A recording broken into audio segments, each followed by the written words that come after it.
a quick round of introductions. Yes, feel free to introduce yourself. Although probably don't need introductions, but hey, let's start off with Roshan. Hi, good evening, everyone. My name is Roshan Kanesan. Some of you may have heard of me. I'm with BFM's Morning Run team, but also what I really love doing is the Ringgit and Cents show on the radio station every Thursday at 9:30 a.m. Clubhouse is great for this, but where I really get to dive into the world of personal finances and really, and actually, where I've spoken to Annie, I haven't spoken to Stephen or Marshall just yet. We'll work on that, bring them on the show in due time. I also create my own content and do my own stuff on Instagram and Twitter and all of that. But essentially, long story short, while my 9 to 5 is radio broadcasting, my real passion lies in being a personal finance nerd. I love everything to do with money, not necessarily just the earning and spending of it, but the concept of it, how we can use it better. And also, I like love getting people to learn more about it. So I guess that's where the passion lies with the interest, I guess. That's just a little bit about me. Alright, thanks for the introduction, Roshan. And we have at least 2 nerds in the house today. So moving on to the other nerd, Planet Marshall, briefly introduce yourself. Alright, hi everyone. My name is Marshall and I'm a financial planner with FA Advisory. You can actually read my content. I write blogs regarding personal finance content, and you can actually read my blog on my website planet.io. So just like Roshan, I'm also quite a nerd when it comes to personal finance, and I recently also started something as a side hustle that perhaps I can also share a little bit later on my idea why did I start something besides being a financial planner. Over to you, Stephen. Alright, finance and tech, suddenly go hand in hand, fintech, and I'm sure that resonates, with some of the audience that I hear. No, it's nothing to do with fintech. It's nothing to do with fintech. At least the tech part, I guess. Yeah. Alright, so with that, hey, over to Mama Money Annie. Hi guys, thank you for sharing this. Thank you for letting me share this stage with you guys. So my name is Annie. I'm a licensed financial advisor with Harveston Financial Group. So being in the industry for over 14 years, I am still very passionate about sharing on financial planning. So you can ask me anything about this topic and I will share with you my view, thoughts, practice and my planning for myself and what I do for myself. So I am still always learning from others because, the world keeps changing and I'm always trying to keep up because especially I have a little one, so I want to still stay in tune and not be outdated. So that's me. Alright, that's super cheery, Annie. Wow, 14 years, who would have guessed, and I'm still very young, okay? I'm sure you are, Annie. I'm sure you are. Alright, so echoing Annie as well, we really want to keep the sections interactive. Feel free to raise your hands at any time you have questions, comments, we'll bring you up as well. Yeah, so feel free to share your knowledge, ask question to us or any of the panelists as well. And with that, let's head right into the first question. So let's look at income. So income is really important. A little bit of a sort of debate as well. There's T20, you're earning pretty well, you're in the middle 40, M40, that's pretty alright actually to invest and save a little bit. But there's also the B40 as well, where sometimes it's also struggling even to increase income. Now, we're not just talking about B40 today, but basically for everyone as well. Whether you're B40, M40, basically Malaysians of all strata of society. So what are the different types of income, have we been having our horse blinders on? Have we been looking at just working harder and harder, but yet our income is not increasing? So let's chat about what are the different types of income. Roshan, maybe you want to kick us off. Different kinds of income, right? So, baseline, I guess, we've got active and passive, right? So, I think as Marshall alluded to earlier, it seems like I'm the only wage earner. Wage earner, salary. Technically, I also do. They're only 95. So I'm not the only one. Finally, I don't feel so alone on stage here. But essentially, when it comes down to it, you've got, I think, primarily active and passive, right? So active is the money you go out and earn, and passive is the money that you get from your investments or your non-active situations, whether it's dividend income, distributions, rental income as well, if I'm not mistaken. Unless your main job is managing properties, right? So then it becomes active, that sort of situation. So yeah, those are the different kinds of income, really. Stephen, I'm not sure what else to add to this. I may be missing a few others, but essentially in my head, when I think of income, it really comes down to the money that you're actively earning and the money that you've invested away that makes money for you. Sure, thanks for just introducing us into the topic, really, and active, passive income. I'm sure as well there's other types of income, and Annie and Marshall, as licensed financial planners like myself, you've probably seen some of other types of income as well with your clients. Maybe we'll start with Annie before going to Marshall. What other types of income do you see? Echoing what Roshan said is true, because active income is basically I have to wake up every day and work for it and work for the money. So, but for me, that's active income. But passive income means you put your active income and let it work for you. Okay. So yes, I might get so much in my active income. Like, let's say I get 10,000 every month in my active income. The question is whether I put 5,000 or 2,000 or 1,000 or $500 into the passive incomes to make it harder, because I work so hard. So I need to make my passive income work even harder for me. All right. And then of course there are like things like side hustle, like Marshall mentioned that he has a side hustle. I don't have a side hustle. So or you have rental income, or selling unwanted stuff, doing a part-time job, having a second income. That's still an active income. But I think these are the various incomes that I can see what people are having right now. So passive income could be like from your investment, basically putting the money there and letting, for example, either the fund manager manages it for you or the robo-advisor or something. Sure. And just throwing this out there as well, how about, let's say, investment income that comes from, say, property or real estate? Would you consider that active income or passive income? Well, I consider that could be passive or residual. So it really depends on whether that income is currently from a rent property that is fully paid off. If there's a fully paid off property, is that a passive, or can you consider that as a passive or residual? So it really depends on your situation. I have a rental income, so I consider that as a residual income. That's pretty interesting. I always view property as sort of like semi-passive, because although it's somewhat passive, yeah, you do still need a little bit of work, upkeeping, getting your tenants, or redoing Airbnb. Probably once a year thing, or if not, maybe 2 years once, depending on whether your tenant's a good tenant or whether you want to keep your tenant or the tenant wants to keep you. So it works both sides. So unless I know people who, like, they have tenants for umpteen years. They don't change their tenants. The tenants don't change their landlord, so they don't have to do much. So it's really just collecting rental every month. So it really depends on what your rental is like. Wow, those lucky buggers indeed. I just lost a tenant, and yeah, I'm still trying to get one in. I think it's taking about usually most people 2 to 3 months to get a tenant right now. But thanks also for introducing the concept of residual income. Annie, do you want to share with us a little bit on how you define residual income before we move to Marshall? Residual income for me is more like extras, like side hustle, freelance job. If you have a full-time job and you do some freelance job, that's also active, a bit of active income, that a bit of residual income, depends, because maybe you get royalties. I don't know, maybe you get, like, if you're in music, for example, you get royalties, and that's like a residual income. You don't have to actively do a new thing, but you're already getting recurring income. Or if you are I think that would be the residual income. Or another way is maybe I have this thing of, like, if you don't want your unwanted stuff, maybe you want to sell your unwanted stuff. Yes, it's a bit of active. You need to put need to put some effort into it, but that's still side income, like a side income. For me, side income is residual income. Okay, interesting perspective there. Marshall, your 2 cents. Actually, Roshan and both Roshan and Annie have actually covered quite a lot of that. And to be very frank with you, today is actually the first day I heard about residual income, because to me, income is just whether you work for it or let the money work for you.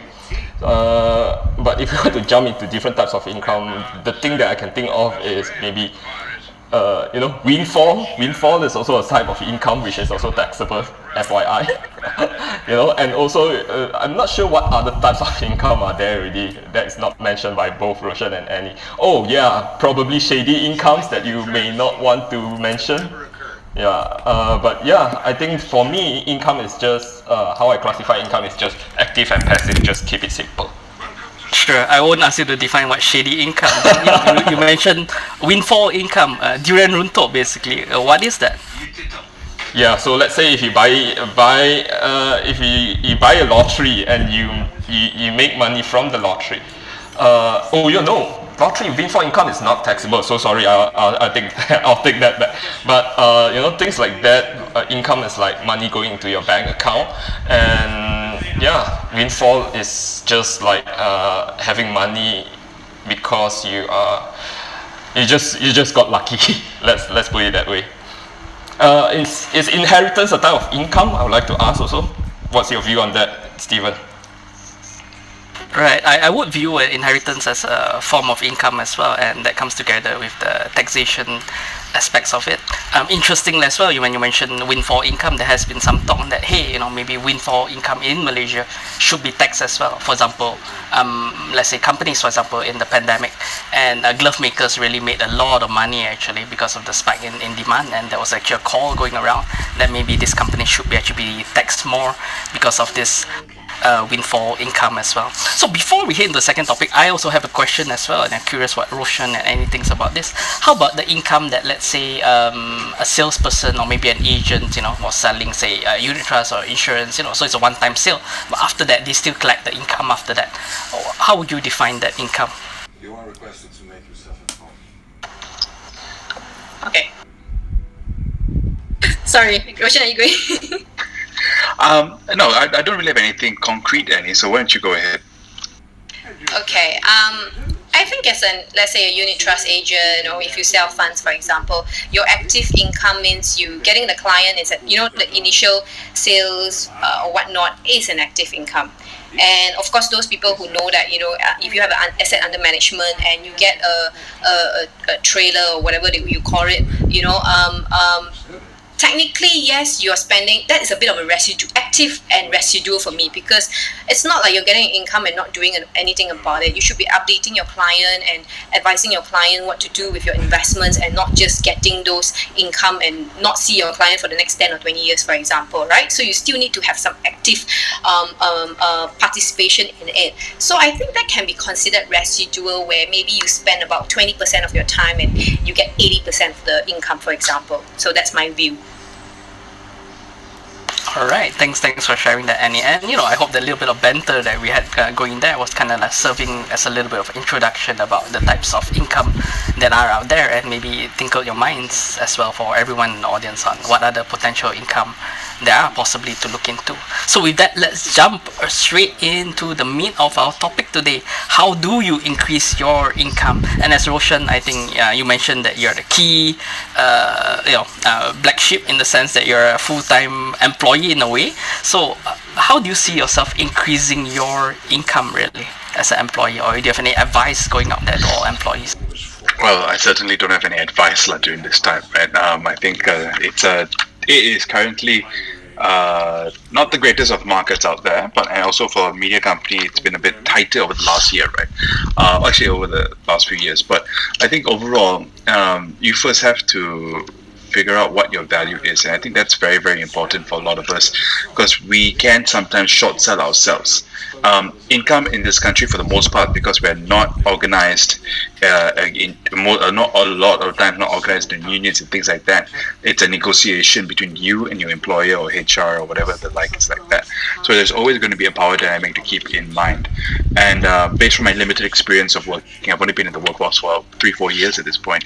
It really is. You've got to assess yourself. You need to determine what your value is, what you give to the team, and also you've got to have a paper trail. You've got to keep records of everything you do, so that if someone challenges you in the sense that they try to question your value that you provide, you can provide some backing to that, right? And I'm not talking about your colleagues or anything like that. I'm talking about your employer, because they're going to come and talk to you every 6 months or 1 year and like, why should we give it increment? Should we even give you an increment? How do we justify your bonus? What are your KPI, etc., etc. I know for most companies this is quite a set in stone thing. They're more organized in it, but a lot of startups may be a bit more fluid in that nature. Always just have things black and white. But okay, back to incomes. There's only so much control you can do over your 9 to 5, right? I mean, you can push and pull and you can try and negotiate, but if the employer's not going to budge, the employer's not going to budge. So I've also been looking at different ways, right? How do we look at do I look at distributions? Do I look at REIT? So a lot of my money is in mostly capital growth, but more importantly, I'm looking at the quote unquote side gig, right? What side gigs? What skill sets do I have that I can monetize on the side? Now, granted, I haven't really figured out how to monetize my skill sets on the side, but I am working towards it. I do some moderation sessions for private clients. I do some MCing. I'm trying to create content on the side as well, although I'm not monetizing that just yet. But the key, I think, here to creating more income is to figure out what skill sets you can that you have, and we all have them. It's just about whether we recognize them. Whether it's from an operational standpoint, there are also skill sets there, and then find a market for it. And today it's a lot easier to find a market than it was before. There are Facebook groups, there are even apps. I think SideGig or something like that is one available in the region. I can't remember what it's called right now. Fiverr is another big one, right? Copywriting, so underrated. Writing good sense of writing English is such an underrated skill set. So yeah, a lot there to pay attention to. Copywriting, a lot of people need it. A lot of people need good copywriters. So really just explore the market out there. And this is just, again, more the side income kind of route. All right. So before delving even further into side hustles, I'm sure Marshall has some thoughts with his recent experiences as well. So totally echoing and agreeing with Roshan that definitely growing side income and all that helps as well. But how about from an employee perspective? Annie, were you always a financial planner? Did you have any experience, in the rat race in the corporate world prior to this? I was not. I didn't graduate or just straight away went to financial planning. So I did an employee thing for I think about 5 years. So whatever I studied mass comm, Bachelor of Communication. So and then naturally I went into public relations so what I want to say is that I've heard of Roshan saying that you're an employee, you want to increase your employee, you need to increase your skill sets and things like that. But what I want to say is that if you don't like what you do, then if you like what you do, you need to hone and enhance your skill. But if you don't like what you do, then you need to go and find something that really you have passion for. Okay, and pays the bills as well. So that's what I did. So when I was in, is it possible to find both? Something you're passionate about and pays your bill, pays well. Yeah, I mean, it really depends on what. Why not? Because I mean, okay, let's put me in this. So like I said, so for example, I was in employment for 5 years, and I didn't find. I like what I do, but I knew I was not terrific or good in it. I knew that I was afraid that I may not have a future in what I do. I was good, but I was not that great. Okay, so then for me was, okay, let me find something to learn. So I went and learned about just unit trust, insurance, and as a start, I did that. And for years, I was not for years, sorry, for months, I was just like a sponge. I just absorb and learn as much as possible. So I wasn't out there selling or anything yet. I was just learning. And then I thought, hey, there was a CFP, financial course and things like that. And I thought, okay, let's go and do it. Let's try and take up the course and see whether I like it or not. So each step, one step by step, that's me, and then I actually like it. I actually like management of money. I like planning, so And I don't I don't have a problem meeting people and talk to people. So that was what I like, and I used that skills to do whatever I've done today, whatever I'm doing today, and I've never turned back since I left employment. And that's what I found my passion. It wasn't in public relations, unfortunately. My mom paid for my degree and things like that, but unfortunately, that wasn't what I had passion in. So what I want to say is that you can work really hard and struggle and find your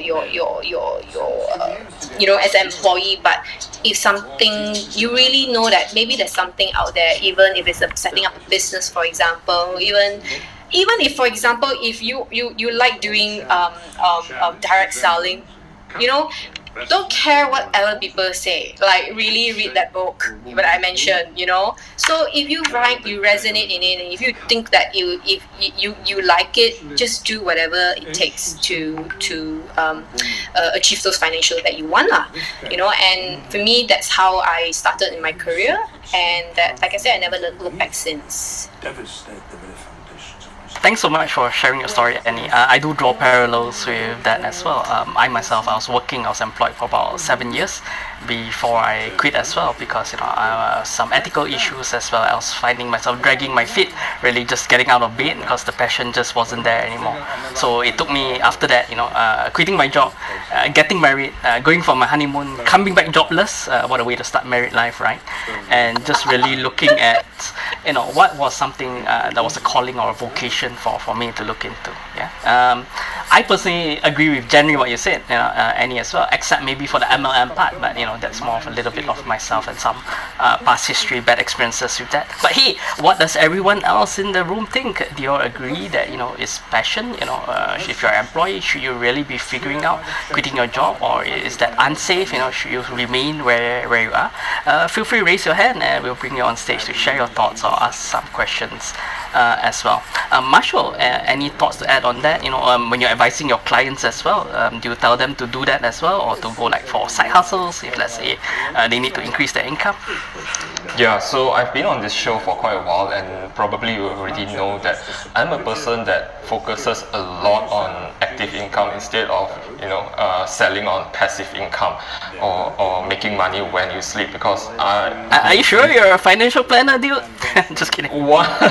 Who says financial planner must only look at investments without paying attention into active income? Because from my point of view, active income is actually very, very important, and that's how you grow your investments at the same time. Because investments, how much can you grow? You are limited by the capital that you invested. Whereas active income, you can actually, there are many ways to increase your active income, like what Roshan have mentioned, your skill set, and also what Annie have also mentioned, your passion on the work. I would like to also bring some points into this discussion, which is besides skill sets and also passions, while you're working on your full-time job, that's just by the way, for your information, I was also working as employed as a corporate advisor back then when I was in a Big Four advisory firm.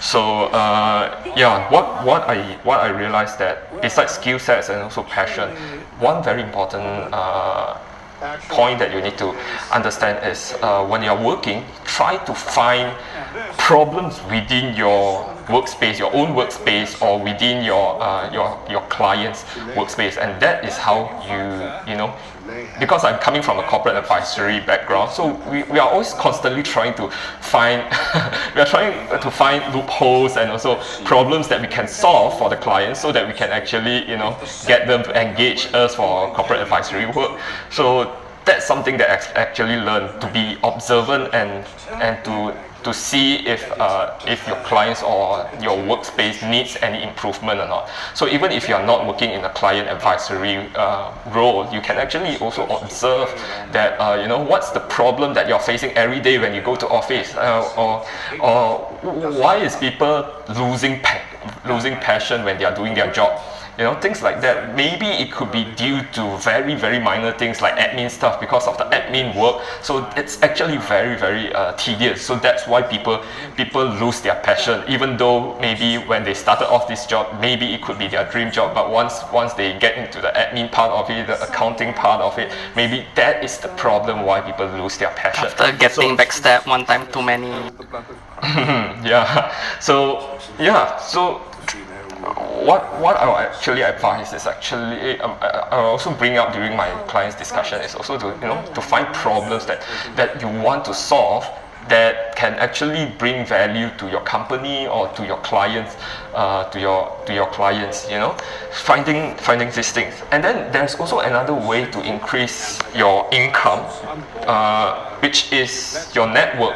This is something that I'm actually very bad at when I was working. Then I realized that this is something that I miss out a lot. I miss out, you know, during my early 20s, after I finished work, I don't really build a lot of network. I don't really join a lot of networking, you know.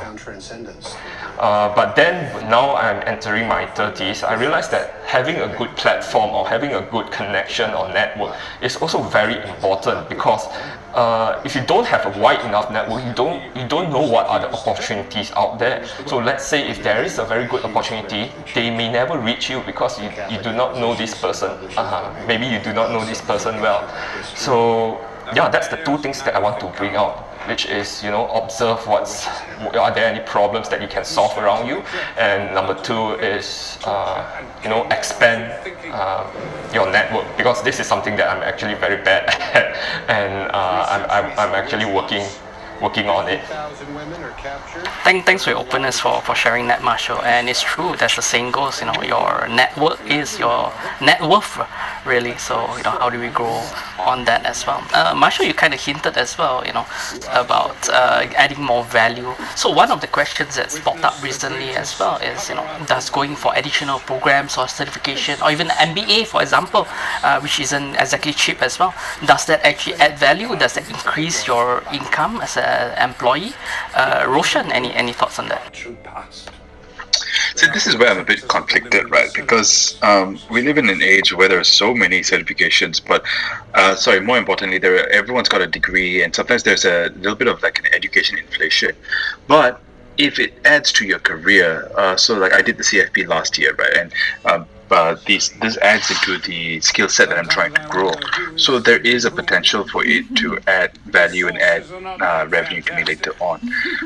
But taking it again, going into an MBA, see, I may be a bit biased because I'm not a big fan of going back to study. Right? I prefer being in the work and growing things, or even building businesses and stuff like that. I'm not sure if any one of us is truly though. Oh, I know people who do want to go back to university, who like the idea of doing their masters or their PhDs, and if that's up your alley, that's great. But a big question is, you have to ask yourself whether it adds value to what you want to do later on, right? Because you are sacrificing the fees, but also the opportunity cost that you for working. But one thing I can't underestimate is the fact that we just talked about networks. A lot of people who do their MBAs end up building very good networks depending on the school you go to, and that can be very, very powerful for you later on to build your network, and as Stephen so eloquently put it, your net worth as well, especially if you go to business school. But otherwise, education, if it leads back to growing your skill set, can be monetizable later on, but again, it's more of a compounding effect, right? You're not going to feel it immediately, so it's a bit of a push and pull. So I'm not entirely sure how I feel about it. I do like the idea. I think it's important to do so, but I think it's important to be selective and also not overdo it, because you don't want to be spending money unnecessarily without optimizing the value. It's not about maximizing it, but optimizing the value of every ringgit you spend. Good input there, definitely, Roshan. I remember doing my MBA as well, and this was actually just a little bit before I actually quit employment. And surprisingly, my MBA actually had modules and courses actually about building investment portfolios and all that. And truly, the network that I gained from that was also something that was definitely most helpful as well. I do have another question as well. So how about all those people, especially in the B40 that says, oh, it's already so hard actually, I'm already struggling to live, I'm already dead tired at the end of the day. What more looking to increase income? Is there anything really that can be done? Annie, maybe you can start us off. Any thoughts? Okay, just before I start, I think I agree with what Roshan said just now about find optimization of finding the real value in whether you take a master's or, for example, don't because your friend take a master's then you're like, okay, I have to take a master's. So if you have a problem in public speaking, then maybe go for a public speaking class or those courses which is more important and relevant to you. So don't follow the herd and do whatever other people is doing. Okay, so the question is about B40. If B40, let's say I'm tired, I'm so tired at the end of the day, I don't have the time and everything. Okay, let's put it this way. Everyone has the same time. Yes. When I started and I was talking about when I started as I was learning about financial planning, and I had a full-time job. There was a lot of sacrifices to make. When your friends say ajak you to go like movies and things like, not that we can go movies right now. Not I mean we can, but okay. So but let's say when my friends say, hey, let's go movies, let's go dinner, I had to say no. There were sacrifices to make. When you want to grow your income and you know your income is just so much. As an employee, my income was also was really, really tiny. So really, really small. And at that time I wanted to learn and also hopefully build a second income. Okay, and there was a lot of sacrifices, like I said, to make. There was no partying, there's no social life. It was a lot about putting that time and learn. So if you're in B40, for example, and you know that time is limited, or you have to find whatever time you have, sacrifice some sleep even, or sacrifice some social time, whatever that is, TV time or whatever that is, and try and read and learn and build up your skills. If you don't have the money to say, for example, to sign up for courses, everything's available online. Read about it online. It's free, right? All you do is just pay for your internet bill. And all the information is out there. It's not like you need to sign up for courses, but if you can, then go ahead, level up and go to the next level. That's what I think. There are people like, for example, doing even things like YouTube. You do TikToks even. So or things like your Instagram, the social influencer. Everybody starts from somewhere. So you can just build up your followers for something that you resonate with. You something that really you have passion for. And if you're good in the social media, you can just try something. You're not good in it, learn. That's all you do. Just learn how to be a good social influencer and start from somewhere, because I don't think all the social influencers had 1 million followers immediately. They built up from somewhere. We had that a couple, the couple that cook on YouTube during MCO, and they made something. All right, so you just have to find ways to make money and grow money. It is either you do it, you work hard and just depend on your employment income. Otherwise, or you could drive Grab, for example, if there's no conflict, for example, to your employment. Find other ways. Go to the digital way. Find social media way. Whatever way there is, try and be creative and think outside the box. Or even, for example, if you're in B40 and you're good in making cakes or nasi lemak or whatever, so what's stopping you from doing a side business selling on the weekends? That's all. Well, tough love there from Mama Money, but yeah, I think it's really necessary, for all of us to hear that as well. And for those who are curious and want to be a financial planner, if you want to feel poor, you can actually join the financial planning industry, and your chances are, especially when you're in the industry, you're going to feel poor for the first 2 years. Even our managing director at my financial advisory firm, Rafiq, was actually sharing how his income swung as well. When he just started out in the industry, dropping to B40 income levels before picking up again. And with that, hey, we have Nina on the stage. Yeah, Nina, do you have a question or comment for us? Hi, everyone. Actually, I have a question. I'm quite nervous right now, so I'm not sure if my question come right. Talking about side gig. Take a deep breath. Yeah. Thank you. Roshan did mention copywriting and I'm good at English, I would say that, and I'm good at German also, but this copywriting job, I feel like I want to do it on the side as a side gig, but sometimes I feel like I don't know if I should charge people because I don't know if I'm good enough at it. And my question is, how you know that you can charge people. You know how you can know how to start like earning money from what you're good at, if that makes sense. That question. Sure, I'll give my 2 cents as well before Roshan jumps in. I would think, yeah, go ahead and ask a friend, how much you think you should be able to charge, and then add 20% on that, and just go ahead and charge that. Actually, sometimes though, I think that people don't value what you do unless you actually put a price to it. Actually, otherwise you're opening yourself up to just being used or feeling worn out at the end of the day. So when you actually charge a fee or rate, even though if it's not sky high, at least there's a certain rate, it actually gets the right people who actually value what you do and are willing to pay for that. So just to start from that. Roshan. Yeah, Stephen, exactly what you said there, right? A few things to note. When you start charging, people then value. That's just the world we live in right now. But Nina, I totally get where you're coming from. In a lot of ways, when I look at the content I do on the side, I don't do any monetization there, because part of me is like, am I good enough for that? And that's always going to be a struggle that you're going to deal with. I think a better example would be like moderation that I do, right? So initially when people were asking me for this and asking me for my rates, I looked at people and I'm like, what is that?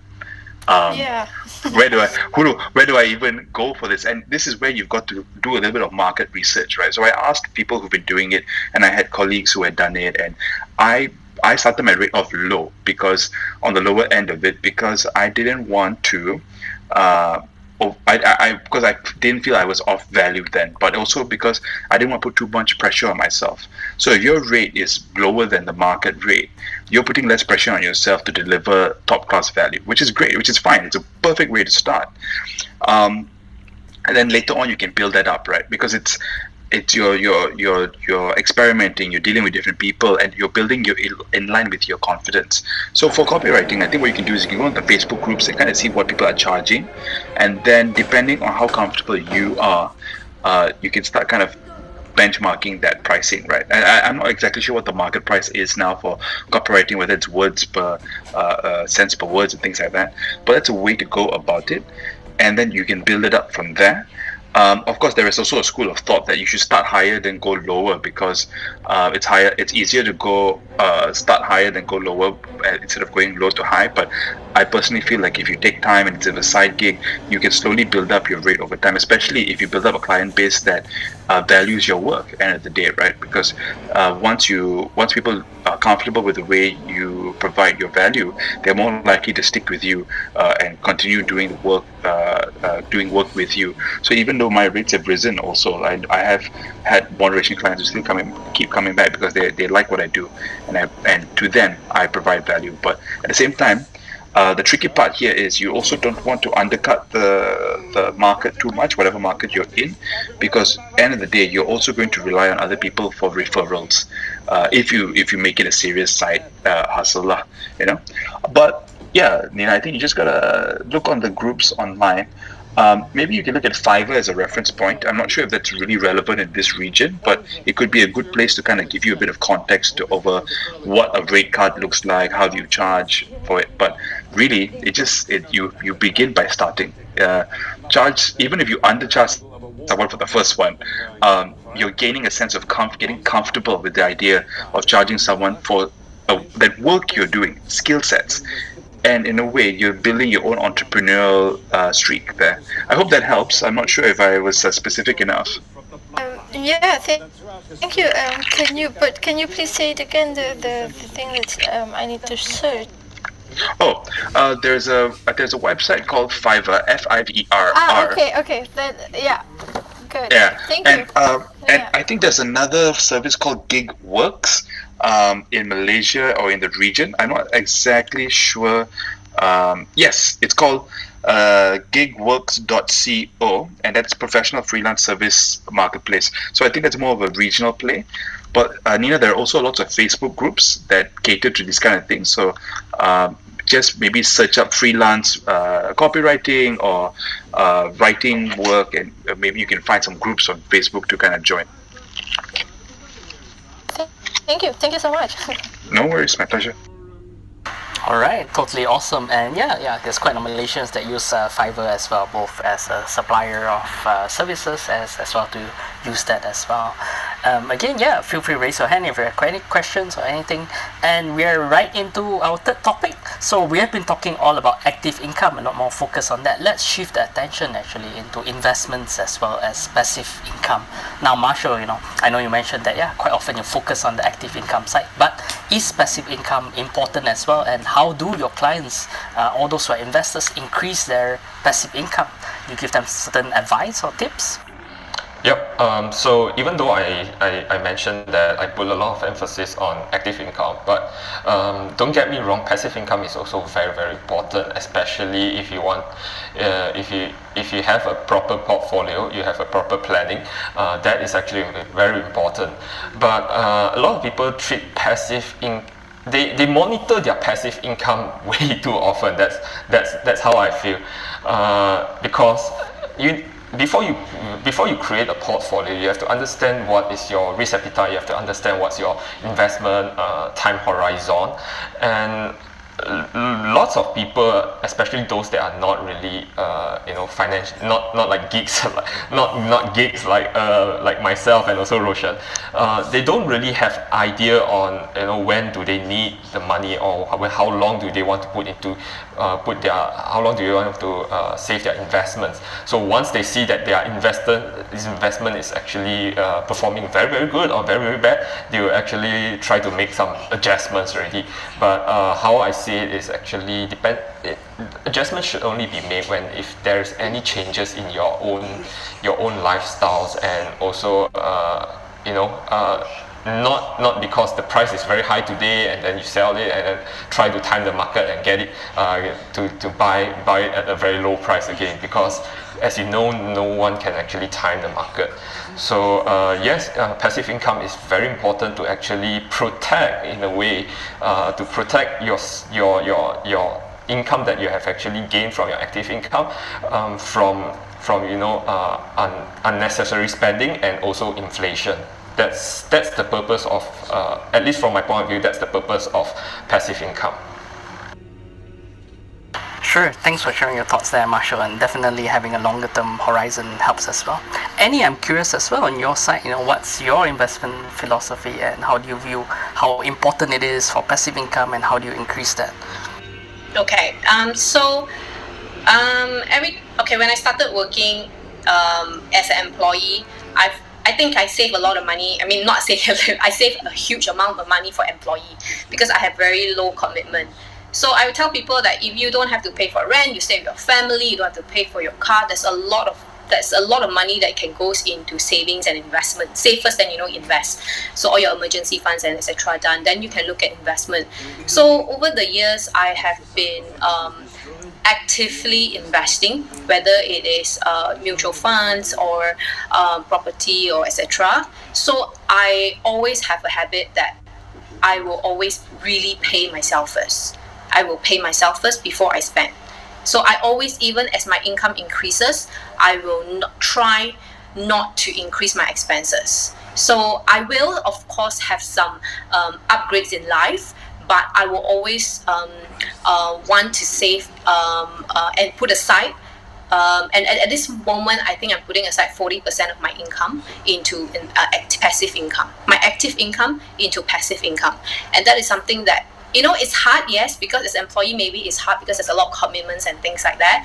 But it is a habit. It is hard, but it is about whether you want to do it or not, whether you want to delay all the gratification and the big purchases and lifestyle and do it. It's even more difficult, isn't it, Annie, being self-employed and on your own, because at least your employee, as your EPF, that's about 20%.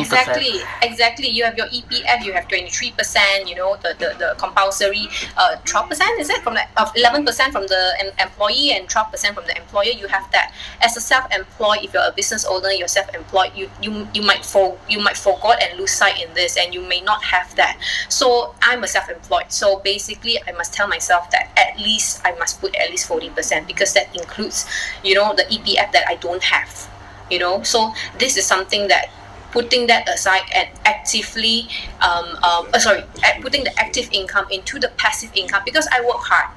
And then I want my money to work harder for me. So I'm not going to just put my money in the savings account and yield me nothing, So I need to put in various investments out there so that it can also reach my financial goals. And this is the same things I share with my client.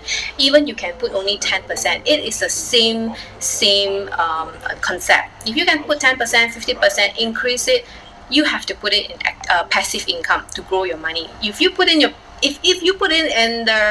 your savings account or FD, then it's not going to do you much your inflation is going to eat up all your money right along that way. Okay, so then you ask yourself, why am I getting poorer? Why are things more expensive? Things are expensive, things are becoming more expensive. Why is my insurance increasing my premium? Why am I paying more and things like that? It's because you're not growing your money, and you need to grow your money.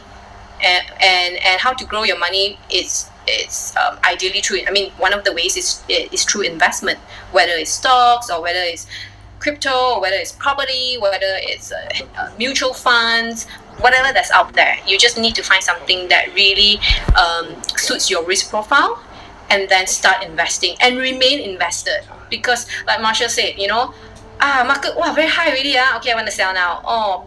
Scared so you need to understand your time horizon. You need to understand your financial goal, time horizon, and then stay and put your money in there. When the market drops, go in again, top up. That's what you should be doing. That is what investment is all about. Don't pull out when the market dips, because market goes up and down. You do not know when.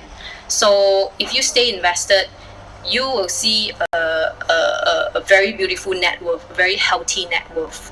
All right, net worth that you didn't really have to say you save for it, you depend on your bonus for it. These are money already working for you while you're having your active income.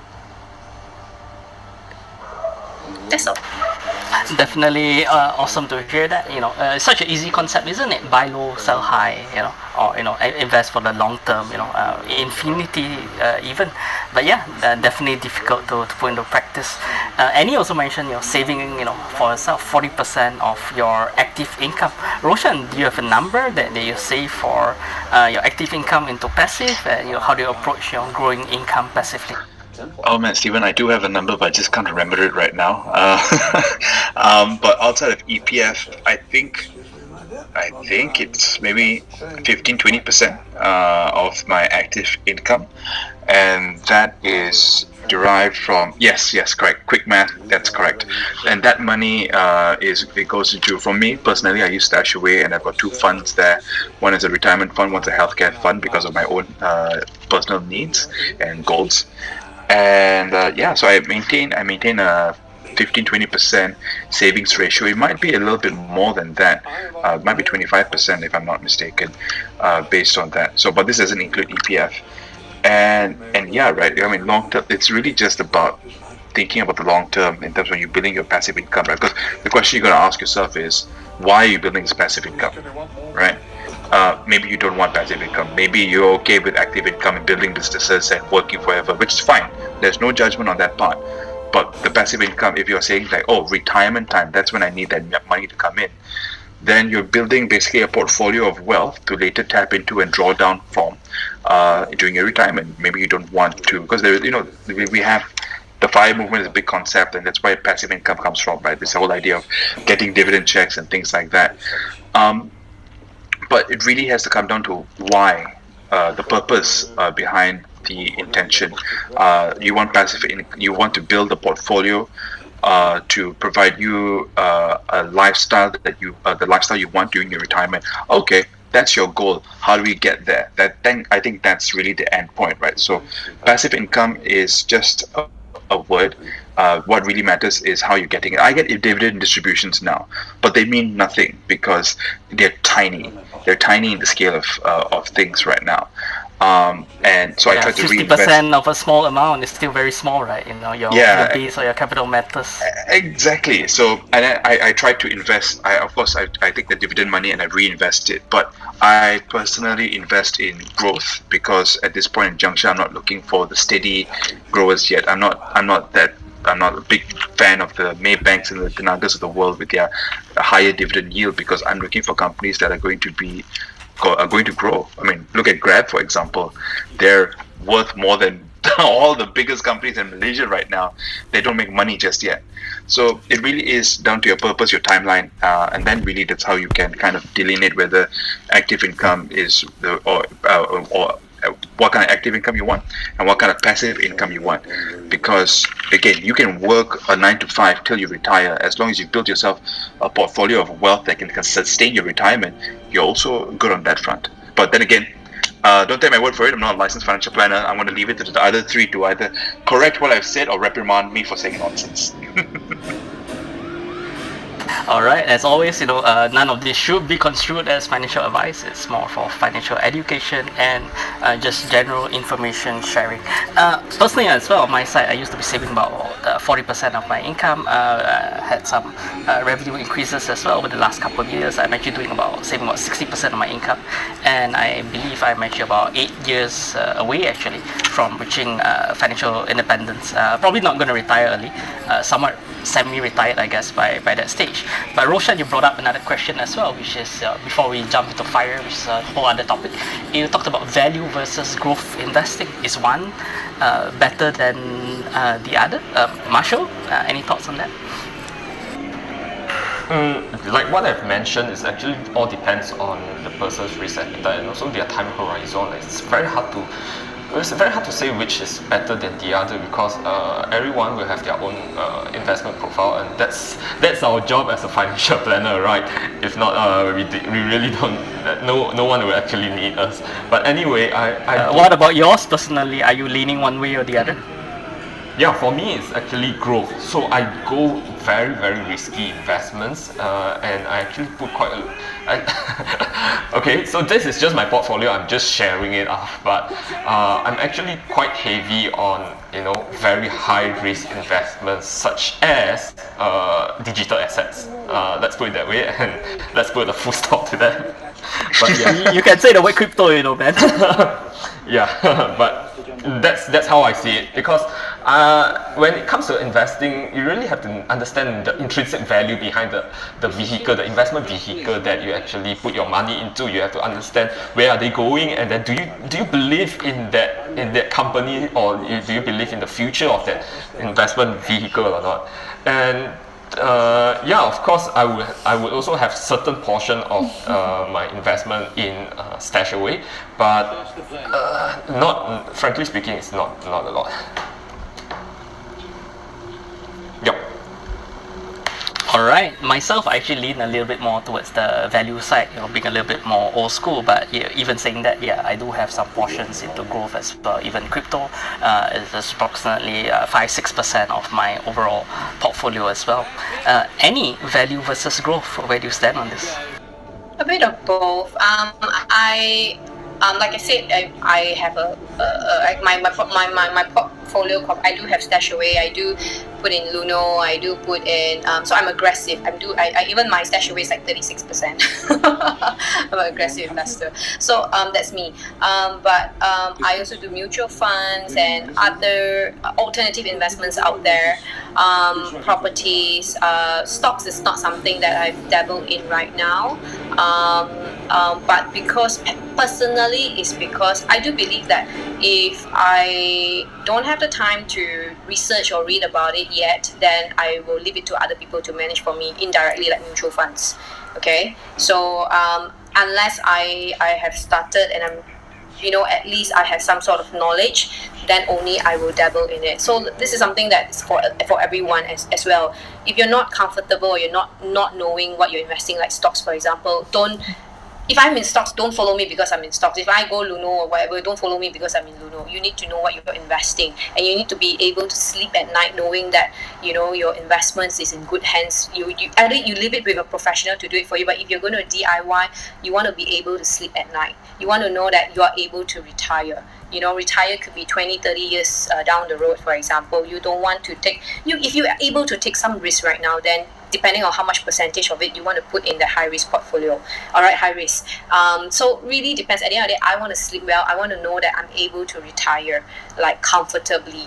So I put my monies and into investments with a financial goal like retirement, and then now that I kind of take care of that already. Now I want to look at things like education planning, and later part, once I fulfill all these things, I want to look at other different financial goals, which is a bit different from like the traditional retirement and education planning. It's a lot about it's a bit different. So that's something that, you know, the next step in life. But I want to get these things out of the way first, like retirement and education. Once I fulfill all this, then next I can look at the other my personal other financial goals.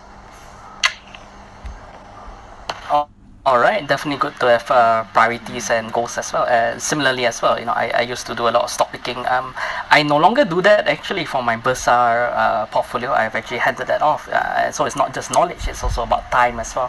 So I figured my time was actually better used focusing on family and other investment. I still do direct stocks in the US market from the New York Stock Exchange and the Nasdaq. But yeah, no longer on Bursar. And here we have Giant in as well. Let's talk about one other thing before we kind of bring Giant in, you know, for the very final question, and then we'll open it up for Q&A as well. So some of the things talked about earlier, and Roshan brought us into it as well, was FIRE, financially independent, retired early, and that can be a little bit divisive as well, even among the general public, even among financial planners. There are some financial planners who have actually publicly criticized the FIRE movement, while some seem to have embraced it. Roshan, you know, quick thoughts about FIRE. Is it good? Is it bad? You know, is there something you're looking for? FIRE, this is an interesting one, right? Because, okay, the premise of FIRE is based on the 4% rule. And based on some studies that were done, essentially, if you invest, it's based on the premise that if you invest 100% in equities, on average, you should be making like 8% per annum. So if you draw down 4% on about that, you should have a perpetual money machine, right? So 4% of your portfolio should be enough for your expenses. If your portfolio on average is generating 8% per annum, that gives you that still provides inflows into the fund to continue growing and to hedge against inflation. Hey, if you can achieve that, all the power to you, man. Power, like really, you go for it. But I like to think of it as building that financial freedom fund to give you the option to do what you want, because there's a whole conversation around purpose and what do you do in retirement. If you can achieve FIRE, that's great for you. But instead of retiring early, just maintain the financial independence and do the things you love to do, because I think that's what we all want, right? Like ideally, if I could achieve something like that and have that safety buffer, I would do that, and I would then focus on the things I want to do all the time, right? I love my job, broadcasting, but maybe I wouldn't do it all the time or as intensely as I do it. I would explore more content creation. I would do other things that generate income still, but knowing that I've got this FIRE machine behind me to back me up, because we all need a purpose. So yeah, I think those are just my general thoughts. I think it's difficult to achieve unless you're a very high income earner from an early age, right? Because for, let's say you are looking at, let's say you want to live off 60,000 ringgit a year, 4% is what, 1.5 million ringgit you've got to accumulate, about 1.5 million ringgit by a certain point, and hope that you've diversified your portfolio to a point where it's going to keep making 8% per annum. So yeah, I'm not adverse to the FIRE movement. I think it's difficult to get to, but also it's the overly hustled nature and constrained nature that people go through for the first 10, 15, 20 years to get there, that maybe they sacrifice their quality of life. Overly sacrifice the quality of life. Now, that delayed gratification is important, but it's also important to enjoy life as you go upon, to the extent that which you can afford to. Because I mean, I think as last year showed us, life is precious, and you don't want to delay all gratification. You want to delay some of it and to be responsible about it. I'm not here to talk from a high horse or preach some moral standard here. But essentially it comes down to that, right? You got to determine what your value matrix is. What you determine is valuable in your life differs from what the next person thinks is valuable, and then you get to it. If you want to reach to a point in your 40s where you are free to do whatever you want, then you got to do the FIRE movement, and you just got to make sure that you've planned well, right? Because there are lots of things that can go wrong even in normal retirement. So yeah, Stephen, that's pretty much my overall thoughts on it. I'm not averse to it. I think if you can do it, hey, all the power to you. And just make sure you understand what you're getting yourself into. I would love to build a financial freedom fund for myself to allow me to do things I want to do and build businesses and etc. Yeah, so that's all from me on this point for now. All right, definitely awesome, and I do believe that if it forces you to go to an extreme, every day makan roti or something like that, yeah, that's probably totally not healthy along the way.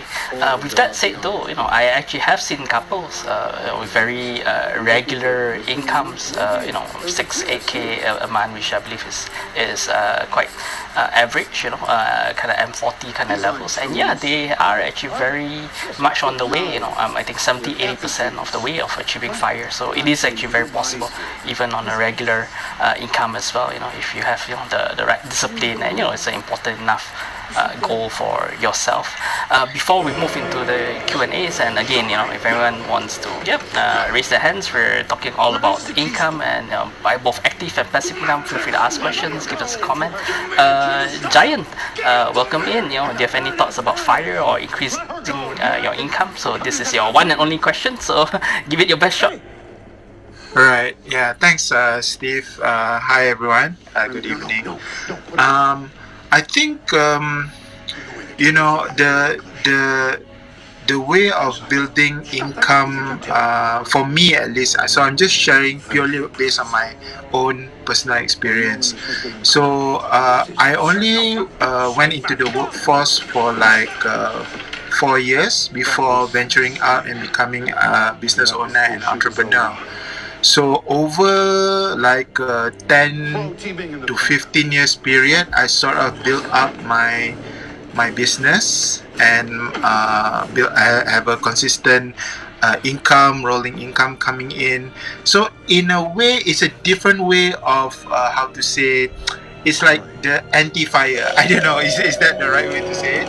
Because the way that I approach it is that in the first 15 years of my life was focusing on building a business and earning an income and building something steady that can give me consistent income every month. So this is what the mythical passive income that people is talking about, by building a business. Yeah, but the point that I'm trying to make is that it's not for everyone.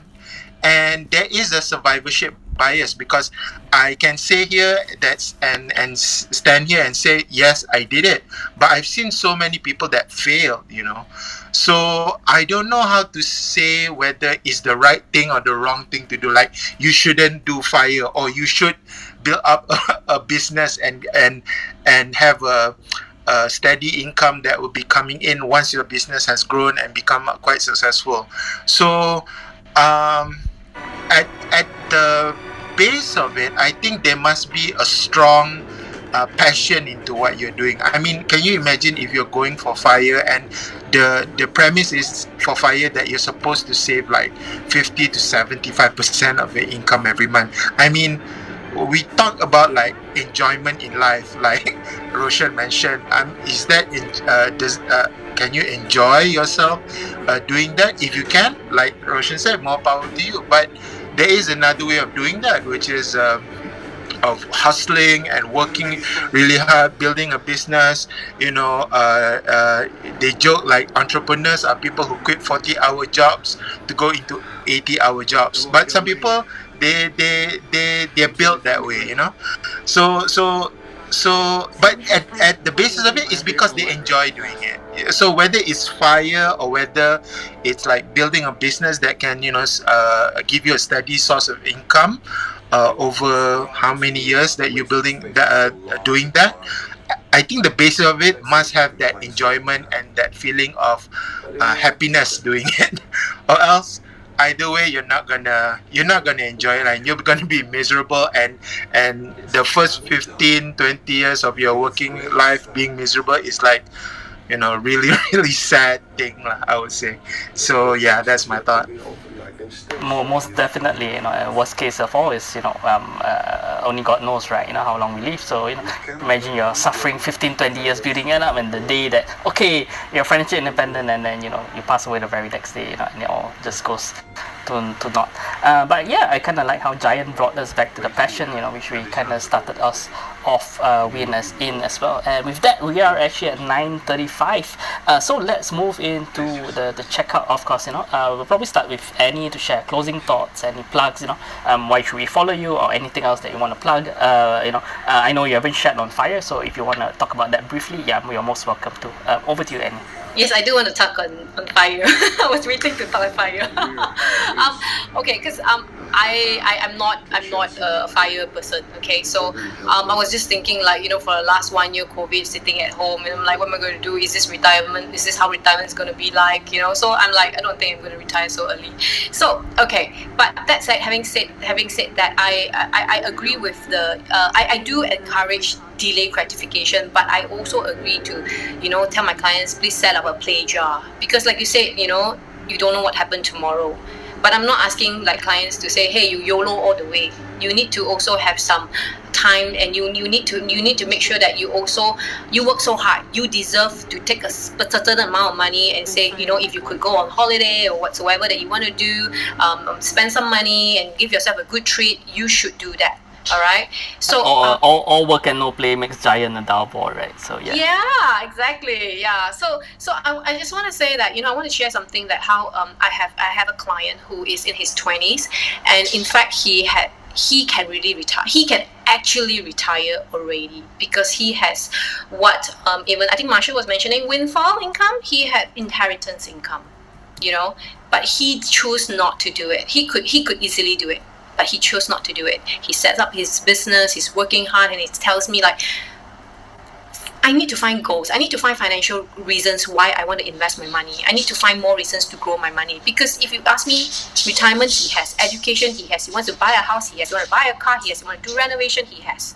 He has enough properties even. So what I'm saying is that, if Fire is not for you, if it's like not for you, or and you like, I call what Roshan said, you want to have that option to have that financial freedom. For example, like, you want to have the option to have that ability to, even if you want to say, I want to do something that I'm passionate about, but if you're going to save like 70%, 80% of your income just to do it, you just got to be really careful. Okay, so my closing thoughts is let's say my closing thoughts, I will just be, basically I will say that, if I'm just sharing from my humble experience, and growing income, active, whether you're in an active income B40 or not, find ways to grow your money.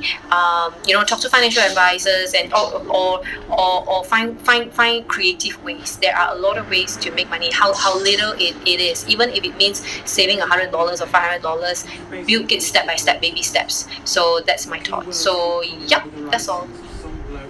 All right, thanks so much, Annie, for sharing your thoughts on Fire, and wrapping that up nicely in a bow tie as well. Marshall, any closing thoughts or plugs? Actually, I wanted to to talk a little bit about the platform that Roshan mentioned earlier, gig work or something. But I when I look at the audience, I think Nina is not here anymore already. But I wanted to share this active income. Like what I say, this is basically what I talk a lot, I focus a lot. I do agree on doing research, especially when you want to look at the market rate, but don't create a box for yourself that you won't charge higher than this amount, because platforms like Fiverr, like Gigworks, because I'm not familiar with Gigworks, but I've roughly looked at it right now. I'm looking at it right now, but when I look at the rates, right, it's actually very, very low, to be very frank. So as a business owner, it's actually a very good platform, because I can get someone to do something for a very low cost. But coming from, let's say if you're my client, this is something that is very low, that I don't think it could be worth your time doing it, especially when I'm looking at creating a video edit for only 50 ringgit. I'm not sure. But what I want to bring out is, don't throw yourself into a box that you think that the market rate is like that. Feel free and be daring, because if you are providing a freelance service, you're basically a business owner, and you need to have that kind of business owner's mindset, that you're brave enough to charge a high fee, because that is your value. That's how much value that you're creating. And then also you have to remember, getting income like this, you don't, like what Annie have mentioned, you don't have EPF, you know. So things like that you have to consider, and you really have to, it's basically a trial and error, especially if you want to grow a side business.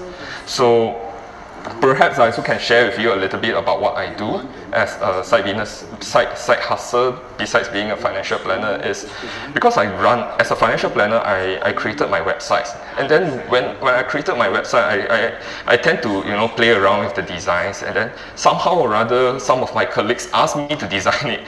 So being someone that have no IT background, I'm now basically creating websites for, you know, financial planners, insurance agents, or anyone that's providing professional services.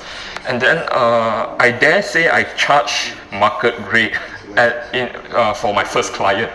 And the market rate is not the rates that are available on Fiverr or Gigworks, because those are basically low volume, or probably they are living in an area whereby the cost of living is actually very low. So you're competing with on an international level, whereby cost of living could be, you know, expenses for their expenses could be low, and then it may, you know, create like I say, a box for you, and then you're not thinking out of the box, you're not working out of the box. So that is something that I would like to, you know, I will also talk to some of my friends. I don't think I have a client that's doing a side business. Yeah, that's yeah, that's my take on this. All right, thanks, Marshall, and all the best, you know, for your side hustle growing up as well. Roshan, closing thoughts and plugs, which I'm sure there are from you. Closing thoughts. I guess when it comes to growing up, we all should be focusing on this, right? And I think don't overly focus on the passive income side. Focus on the active income side. How can you generate income for yourself today, whether it's your 9 to 5 or otherwise, right? That's a great way to go, because then you can invest the money for building your passive fund later on, whether that's a drawdown or whatever we talked about earlier. Focus on building your active income today, and sometimes that may mean asking yourself hard questions about whether you need to do something different. I really liked Idham's story about the fact that he emphasized the point where he had to build a business for years, and sometimes that's what people got to do. You got to build your income generator. That might take a few years to do it, but that's also something that's within your control. So that's really just wrapping that up, right?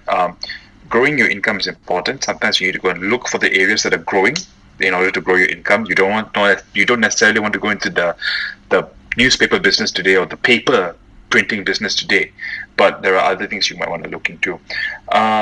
Yeah, and in terms of plugs, well, Ringgit and Cents is every Thursday at 9:30 a.m. You can always download the app on the BFM app or the website or wherever you get your podcasts from. I would really love it if you guys tuned into that. That's really where I feel like I do my best work, and I really enjoy doing that show. Other than that, you can follow me on Instagram, which is my primary place of content creation. I'm also on Clubhouse. Twitter is also a place where I'm relatively active. And I think that's pretty much it. I mean, I'm also on LinkedIn, if that's your jam. I really do like LinkedIn for its organic reach and its professional feelingness.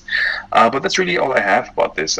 Don't underestimate your ability to grow your active income today, as opposed to focusing on building this quote-unquote passive income later on. And thank you, everyone. That's so true indeed, and thanks so much, Roshan, for sharing, kind of giving us a summary as well with that. I would think as well though that active and passive income, you really don't have to think of one or the other, but basically look at the mixture of passion, what you enjoy doing, because if you enjoy what you do, then every day is just play, isn't it? Rather than the work itself. And then after that, also look at what are the things that actually gives you the highest return. So if it's investing in your own self, if it's trading maybe, or just focusing on your work, or maybe it's building a side hustle. So it can be different things for different people, but just that as you build whatever source it is, that all this income coming in as well, you need then to be slowly looking at how do you leverage on other people's strength, other people's money. So that's where investing really comes into play as well. Having the right asset allocation, not being overly heavy on the one area or another unnecessarily, knowing your circle of competency when you look at investing, all those are really important as well. So just a shout out to everyone. Do follow all the speakers as well.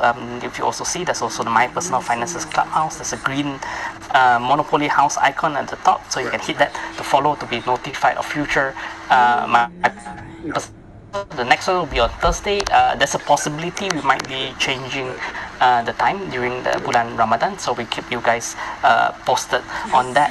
And Giant, you're the last one to just give us your closing thoughts and any plugs and wrap us off. Right, thanks, Steve.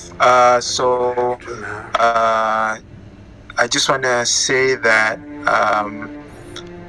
there's a lot of opportunities out there, and don't sell yourself short on what you can do and how you can like monetize your skills. However, if you think that you don't have skills, then take an opportunity to learn and upskill and do something. And enjoy it. I think that's the most important. Enjoy it, be happy, have a good time doing it, and then you can see that time just flies by, like this like Clubhouse sessions. I like to get on Clubhouse and listen in and sometimes share my thoughts, and because I'm really passionate about personal finance and sharing with the general public about the importance of managing your financial in the right way. So that's one of the mission of my company, Vantage. So if you'd like to know more about what we do, just follow us on our Facebook page and Instagram, Vantage at Vantage, my for Instagram, and you can search for WVA, Vantage Advisory on Facebook. So that's all from me. Thanks. All right, thank you. So again, a very big thank you to Roshan and Annie for joining us this evening. Thank you to everyone for joining us this evening as well. You have been a great audience. Thank you so much, and we wish you a great week ahead. Enjoy the weekend, and a good night.